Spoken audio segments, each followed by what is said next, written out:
Assalamualaikum warahmatullahi wabarakatuh. Salam sejahtera, diucapkan terima kasih hadir lagi ke Radio 12 Malam bersama dengan saya Angah. Baik, terima kasih banyaklah kerana sudi lagi mendengar celoteh saya. Tapi sebelum kita teruskan cerita, ingat tak semalam ada saya kata kalau cerita tu awang ni saya rasa macam cerita dia berulang. Dia sebenarnya bukan berulang. Saya betul ingat. Saya dah ada update upload di channel backup dulu, Radio 12 Malam Vol 2. Tapi dekat sana pun saya dah delete video tu sebab tak nak jadi copyright dekat sini. Tu yang saya rasa macam pernah baca tu. Tapi tak apalah, untuk dalam channel ni saya kena bacakan juga supaya dalam playlist nanti dia tak ada skip setiap episod. Baiklah, satu lagi jangan lupa pada kawan-kawan yang mana minat fakta berkenaan fakta dan juga isu semasa sejarah, boleh follow saya di channel Fakta 12 Malam. Saya ulang, Fakta 12 Malam. Kita bertemu juga di sana ya. Saya akan cuba upload, tengoklah berapa hari sekali saya akan upload juga video-video yang terbaru di sana. Baiklah, kita tak nak terlalu ngoceh. Kita akan terus ke kisah daripada Tok Awangah lagi, episod yang ke-134 yang bertajuk Mayat Bangkit dari Kubur. Liku jalan di lereng bukit yang sempit dan berbelok ni. Awal-awal dah typo. Berbelok tajam dari bukit tinggi ke lubuk Sakaping. Sama juga dengan liku jalan ke tanah rata dari Tapah ke Renglet. Tetapi jurang dan ngarai jalan ke lubuk Sakaping itu lebih curam kalau nak dibandingkan ke tanah rata. Memang sudah lama saya tidak jejakkan kaki ke tanah rata semenjak sepupu isteri saya berpindah ke Lembah Bertam di Renglet.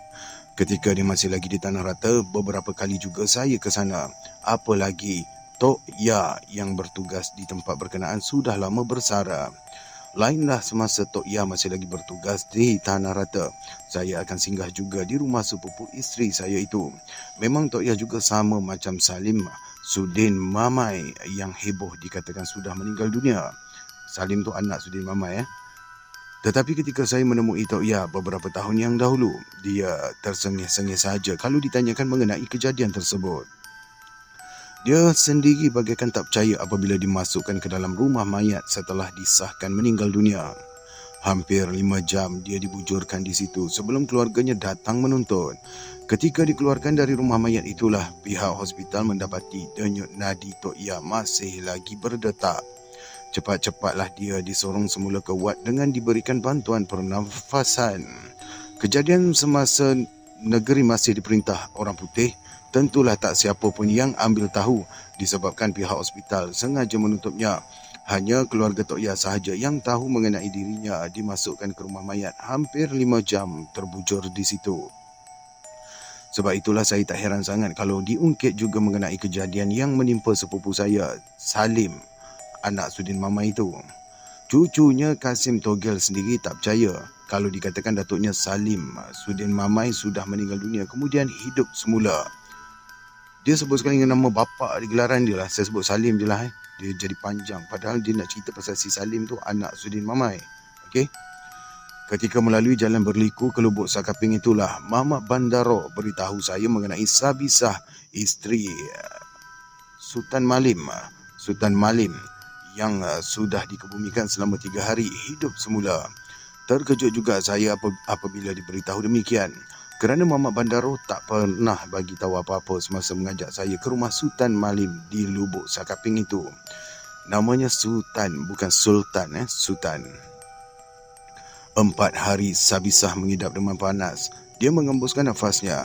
Seisi kampung tahu mengenai kematian Sabisah.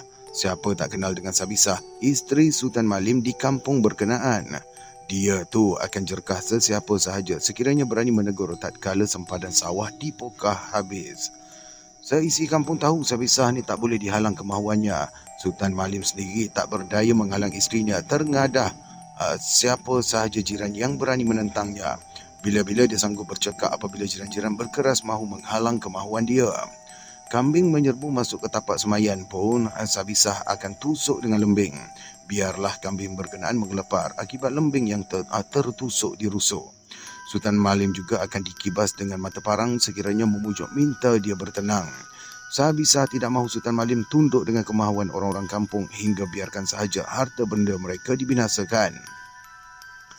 Kalau tidak berkeras, sudah tentu sempadan sawah akan ditentukan oleh siapa sahaja yang sanggup menyingsing lengan baju. Sebab itulah Sabisah, dia tak mahu mengalah kalau setakat orang-orang kampung mencabar dirinya. Sabisah tu keras kepala. Matusa yang pernah luka di dahi akibat ditetak dengan parang oleh Sabisah mencebik bibir setelah diberitahu mengenai kematian perempuan itu.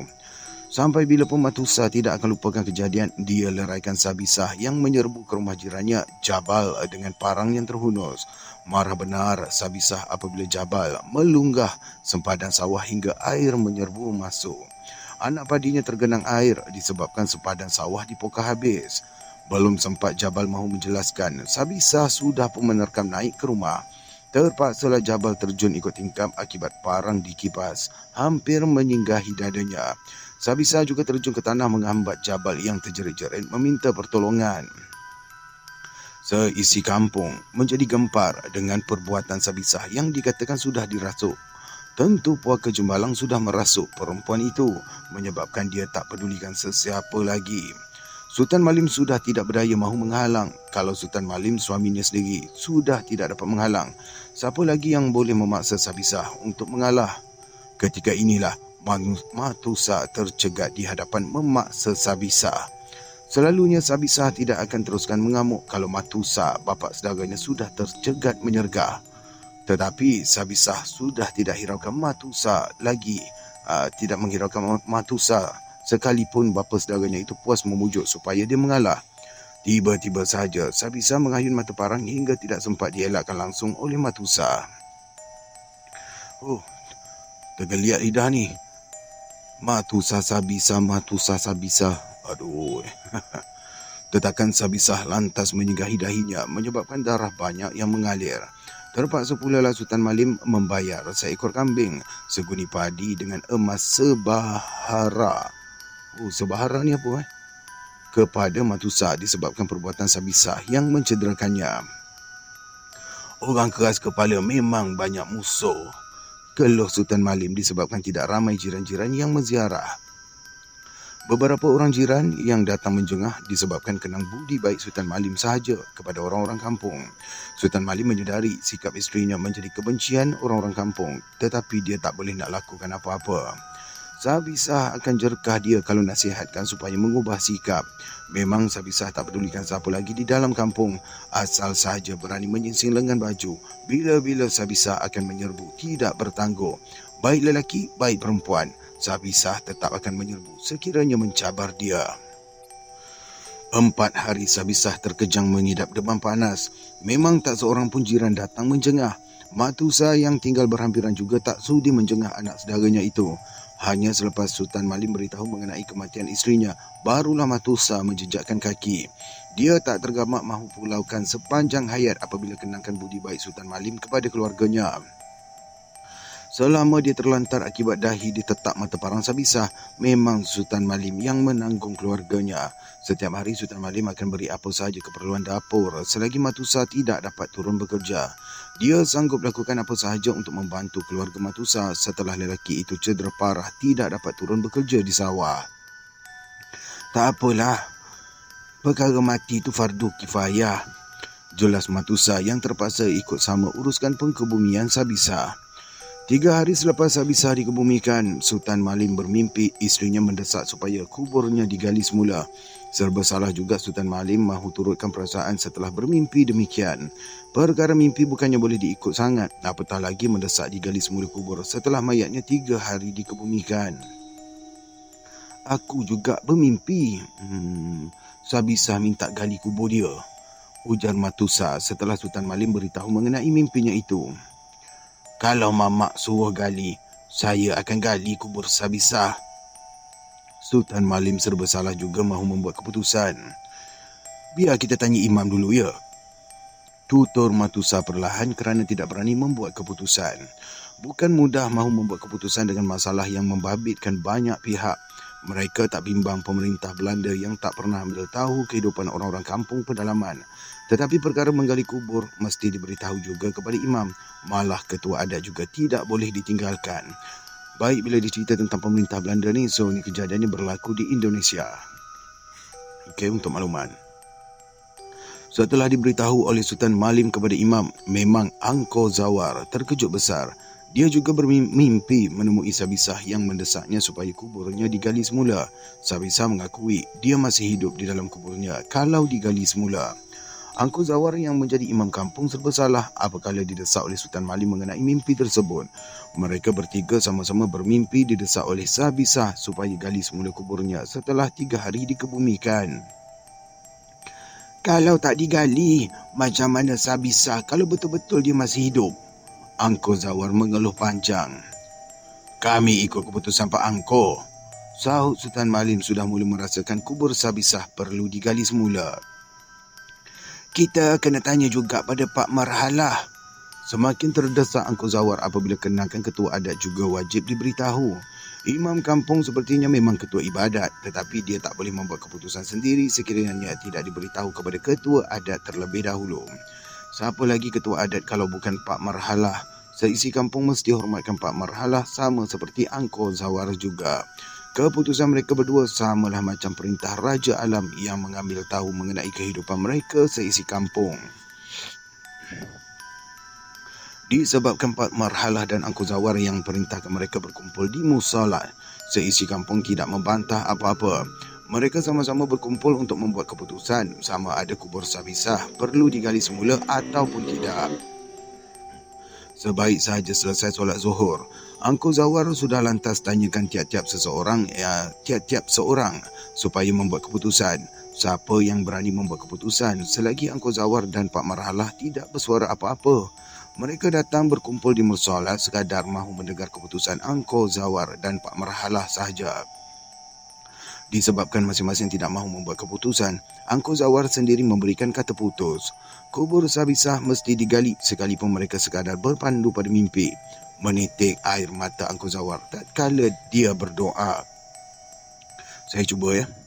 Qala rabbikum bihaqqi wa rabbuna rahmanul musta'anu ala matasifun. Setelah Angkor Zawar membuat keputusan yang dipersetujui oleh Pak Marhalah, beberapa orang kampung terus ke kubur selepas azhar. Mereka gali semula kubur Sabisah. Siapa pun tak berani mahu mulakan menggali tatkala masing-masing sampai di atas kubur. Cuma Toha satu-satunya yang berani mencampai cangkul. Dia terus gali kubur sehingga mata cangkul terkena papang lahat. Sebaik sahaja papan lahat berdegam di ketuk mata cangkul. Terus Toha memanggil Angkor Zawar. Memang Toha juga bimbang kalau dia berseorangan di dalam lubang kubur. Biarlah papan lahat diangkat bersama-sama. Ketika kubur habis digali, mereka tidak tercium bau busuk yang meloyakan seperti mayat yang sudah reput selama 3 hari terbiar. Angkor Zawar yakin mimpinya bukanlah permainan tidur lagi. Setelah berdoa khusyuk, Angkor Zawar sudah boleh membuat keputusan yang nekat. Jangan bimbang. Angkor Zawar memberi semangat kepada Toha yang masih teragak-agak di dalam lubang kubur. Kita tak tercium bau busuk. Itu tandanya mimpi kita benar. Dia semakin yakin setelah bau busuk tidak tercium dari liang lahat. Toha menggamit Masal dan Sobah ikut turun ke dalam lubang kubur supaya papan lahat ditarik keluar. Terpaksa juga Masai dan Sobah terjun membantu. Mereka bukakan papan lahat ditarik naik ke atas tebing. Sebaik saja papan lahat dinaikkan, tidak bertangguh. Sobah melompat naik ke atas apabila terdengar nafas mendengus dari liang lahat. Disebabkan Sobah sudah melompat naik ke atas, Toha bersama Masai juga berlumba-lumba naik ke atas. Mereka sendiri tak tahu kenapa bergegas naik, tetapi sengaja melompat ke tebing disebabkan Sobah sudah naik terlebih dahulu. Sobah yang berdiri di kepala sudah tentu mendengar geganjilan menyebabkan dia tak sabar lagi mahu bertahan lama. Kenapa kamu semua ni? Pak Marhalah terkejut dengan keadaan mereka bertiga, cemas tidak menentu. Siapa pun tak menyahut. Toha memandang Sobah yang tercegat di tebing lubang kubur, tidak bercakap apa-apa. Tentu Sobah yang tahu kenapa tergesa-gesa melompat naik ke atas. Sebaik saja papan lahat ditarik hingga terbuka luas. Tak apalah, biar saya yang turun. Ujar Sultan Malim terus terjun ke dalam lubang kubur. Ketika dia mahu menarik kapan putih keluar dari liang lahat, dia melihat bahagian tangan Sabisah bergerak. Terus sahaja dia menggamit Toha segera untuk turun membantu. Gembira benarlah Sultan Malim dengan kejadian tersebut setelah dia mengaku bermimpi Sabisah mendesak supaya kuburnya digali. Tidak bertangguh, Toha turun membantu. Masa juga turun membantu setelah melihat Toha dan Sultan Malim terkial-kial menarik keluar tubuh Sabisah. Ketika mereka naikkan Sabisah ke atas tebing kubur, perlahan-lahan Sabisah membuka kain kafannya. "Kalian tak perlulah takut pada aku," terketar-ketar Sabisah bersuara dalam keadaan yang masih lemah. Setelah Sabisah dikeluarkan dari kubur, segera Pak Marhalah menyuruh tanamkan batang pisang sebagai ganti. Mereka semua kebumikan batang pisang sama seperti kebumikan mayat juga. Sebaik saja kubur dikambus semula, mereka semua mengusung Sabisah balik ke rumahnya. Semenjak Sabisah dibawa balik, perangannya berubah sama sekali. Suaranya lembut, tidak membentak mengikut perasaan. Dia meminta maaf kepada sesiapa sahaja dalam lilangan air mata apabila kenangkan perbuatannya sebelum itu. Seisi kampung melihat perubahan luar biasa itu kerana Sabisah yang mereka lihat ketika itu bukan lagi perempuan yang garang sebelum itu. Sabisah habiskan masanya di musolat, hingga makan minum juga tidak penting sangat kepadanya. Berkali-kali dia meminta ampun pada Matusa disebabkan menetap dahinya dengan parang yang terhunus. Dia tahu Matusa ni bukan sahaja menderita cedera di dahi, malah penglihatannya juga kabur. Hampir sebulan Sabisah balik semula ke rumah. Dia minta Matusa datang menemuinya sebelah pagi sebelum mandi dan berkumur-kumur di telaga. Apabila Matusa datang menemuinya, Sabisah menyuruh bapa saudaranya letakkan ibu jari kanan kepada langit-langit. Kemudian dia suruh Matusa ikut sama membacakan doanya sebanyak 3 kali. Saya cuba ya. Allahumma mata'inni bibasri waj'alhul warisa minni wa ariniya fil udu wisayri wa ansurni ala man tola minni. Kemudian ibu jari yang basah dengan air liur di langit-langit itu disapukan 3 kali kepada pelupuk mata. Setelah 3 hari Matusa berulang ke rumah Sabisah, dia melonjak gembira apabila matanya dapat melihat semula. Semenjak Matusa sembuh mata diubati Sabisah, seisi kampung mula menemui dia. Kejadian yang menimpa mereka sebelum Sabisah dikebumikan tidak perlu diungkit-ungkit lagi. Perubahan Sabisah itu amat menakjubkan mereka. Setiap kali jiran-jiran datang menemuinya, Sabisah akan nasihatkan mereka supaya mematuhi perintah Allah. Kadang-kadang dia akan mengesat pelupuk mata setiap kali menyebut ayat-ayat Al-Quran. Memang seisi kampung kagum dengan kemampuan Sabisah hafalkan ayat-ayat Al-Quran, hinggakan Angko Zawar juga mengakui akan kelebihan perempuan itu. Sewaktu Toha mengidap demam panas hingga meraca-raca tidak menentu, tidak bertangguh, isterinya Sapinah mengadu pada Sabisah. Memang Sabisah tidak membantah setelah diberitahu mengenai Toha yang terlantar sakit. Sebaik saja sampai di rumah Toha, dia menyuruh ambilkan pucuk pisang, alaskan tempat tidur Toha. Biarlah Toha dibaringkan di atas daun pucuk pisang yang beruap sejuk supaya suhu panas badan lelaki itu berkurangan.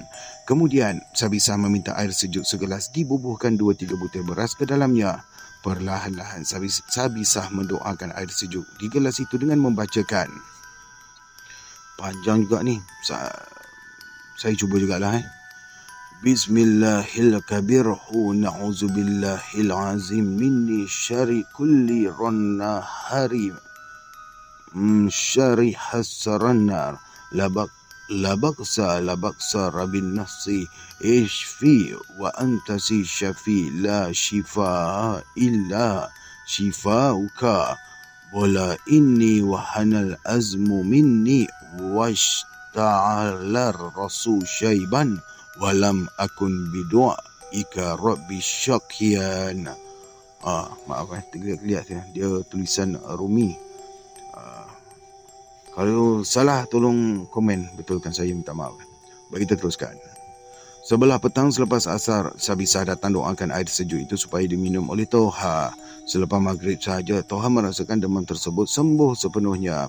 Dia bangun menjamah nasi dengan berselera bagaikan kemaruk sangat. Semenjak itu, sesiapa sahaja mengidap sakit tidak bertangguh menemui Sabisah. Seisi kampung sebarkan cerita mengenai Sabisah yang sudah dikebumikan 3 hari di dalam kubur hidup semula. Dia membantu sesiapa sahaja yang memerlukan bantuannya. Disebabkan Sabisah selepas keluar dari kubur menjadi perempuan yang soleh.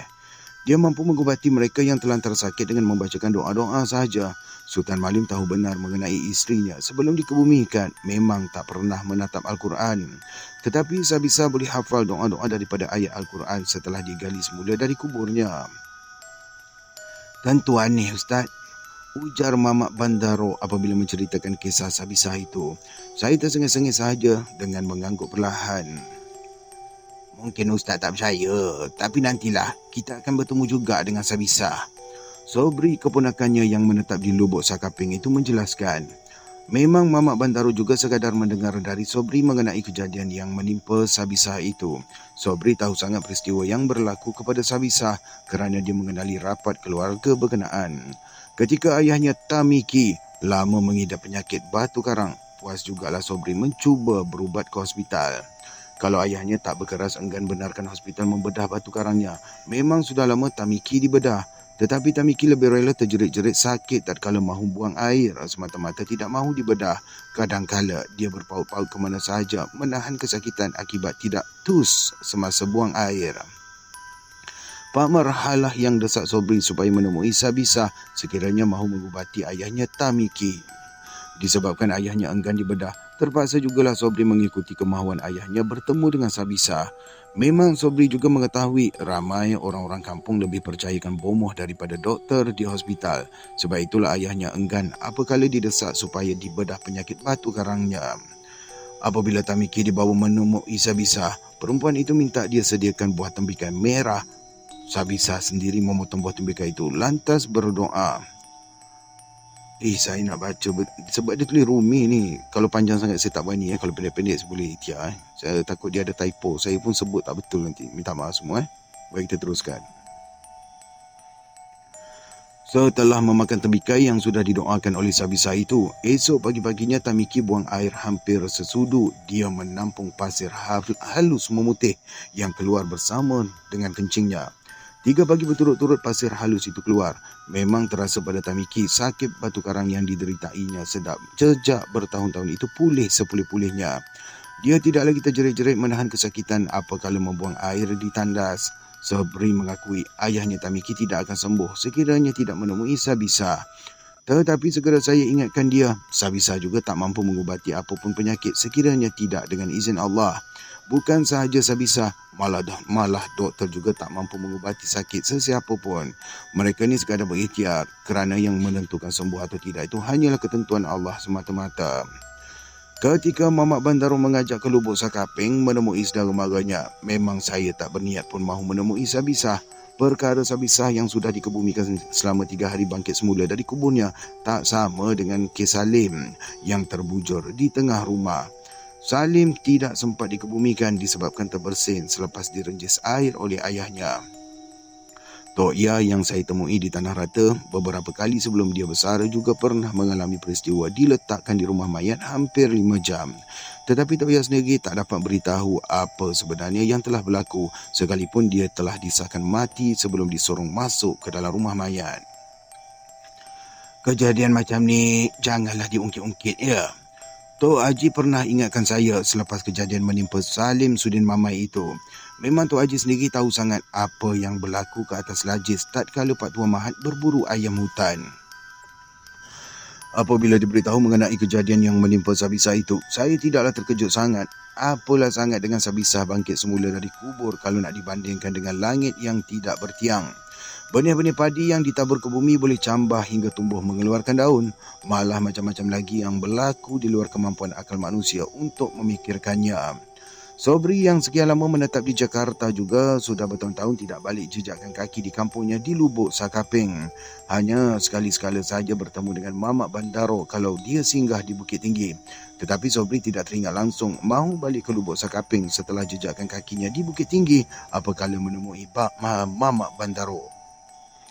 Setelah didesak oleh Mamak Bandaro, tatkala saya berkunjung ke Bukit Tinggi itulah tergerak sahaja hati Sobri mahu untuk balik jejak kaki ke Lubuk Sakaping. Setiap kali mata meleret melihat jurang dan ngarai di bawah jalan, lantas saja Sobri teringatkan kejadian Sabisah itu. Memang Mamak pun nak cuba juga berubat, ujar Mamak Bandaro memicik-micik kepala lututnya. Tentulah boleh, asalkan saja Mamak yakin, sahut Sobri perlahan. Mamak juga pernah dengarlah mengenai kisah Sabisah tu. Jelasnya mengakui kejadian itu. Kalau Lubuk Sakaping itu berhampiran, memang Mamak Bandaro akan jengah juga. Tetapi dia tak perlu sangat mahu menemui perempuan tersebut. Mereka yang datang menemui Sabisah tentu tak percaya kepada kebolehan sendiri. Mereka tak mahu berubat di hospital disebabkan jauh dari kampung halaman. Lainlah menemui Sabisah. Mereka tidak perlu menaiki kereta melalui jalan kecil yang berliku-liku. Ketika sampai di Lubuk Sakaping, Sobri sendiri tertanya-tanya kepada beberapa orang penduduk disebabkan sudah terlupa jalan menuju ke rumah Sultan Malim. Ayahnya Tamiki juga sudah lama meninggal dunia semenjak mereka berpindah ke Jakarta. Sebab itulah Sobri lama tidak jejakkan kaki ke Lubuk Sakaping lagi. Sultan Malim dah lama meninggal dunia lah, ujar seorang peniaga ubi sengkuang di hadapan gerainya apabila Sobri tanyakan mengenai Sultan Malim. Macam mana dengan isterinya Sabisah? Sobri terus mendesak. Isteri Sultan Malim bukankah dah lama meninggal dunia sebelum dia meninggal? Beritahu peniaga ubi sengkuang itu menggila lemah kerana dia tak pernah mendengar kejadian Sabisah yang sudah dikebumikan itu bangkit semula dari kuburnya. Angko Zawar macam mana pula? Soal Sobri seterusnya. Angko Zawar juga dah lebih 20 tahun meninggal, jelas lelaki peniaga ubi sengkuang itu. Sewaktu singgah minum di sebuah gerai melalui jalan kampung di situ, sahab peniaga warung itu menjelaskan peniaga ubi sengkuang itu sebenarnya tak siuman. Sahab sendiri beritahu mengenai lelaki itu sudah meninggal dunia, tetapi tubuhnya bergerak-gerak semasa mahu dimasukkan ke liang lahat. Cepat-cepatlah dia dibawa balik ke rumah dalam keadaan yang tak sedarkan diri. Seminggu dia terkejang, barulah lelaki itu dapat membuka mata. Setelah sembuh dari terkejang sakit itulah, dia menjadi tidak siuman.